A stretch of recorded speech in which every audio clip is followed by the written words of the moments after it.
অপূর্ব, সত্যি খুবই সুন্দর লাগছে। সিকিমের অপূর্ব প্রাকৃতিক সৌন্দর্যের মাঝে আজ দেখলাম এক স্বপ্নের মতো দৃশ্য।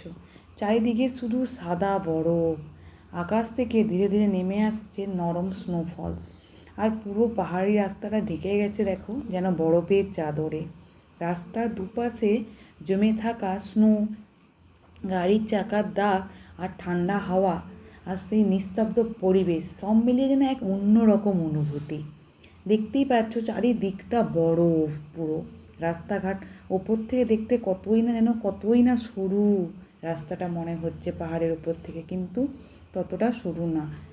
আমরা যত উপরে পাহাড়ের দিকে যেতে থাকছিলাম ততই সরু মনে হচ্ছিল। জিগজ্যাগ রাস্তাটা নিশ্চয়ই দেখতেই পাচ্ছ কত সুন্দর লাগছে পাহাড়ের ওপর থেকে, দেখো দারুণ দেখতে লাগছে। আমার হাজব্যান্ডের যেহেতু ট্যুর অ্যান্ড ট্রাভেল ব্যবসা, তাই প্রতি ইয়ারে প্রায় এভাবে 2-3 বার আমাদের বাইরে বেড়াতে যেতেই হয়। দেখতেই পাচ্ছ যেন মনে হচ্ছে যেন চারিদিকটা কুয়াশায় ঢেকে গেছে পাহাড়ে, কিন্তু অ্যাকচুয়ালি না, এত পরিমাণে বরফের যে চারিদিকটা সত্যি অপূর্ব লাগছিল গিয়ে, দারুণ।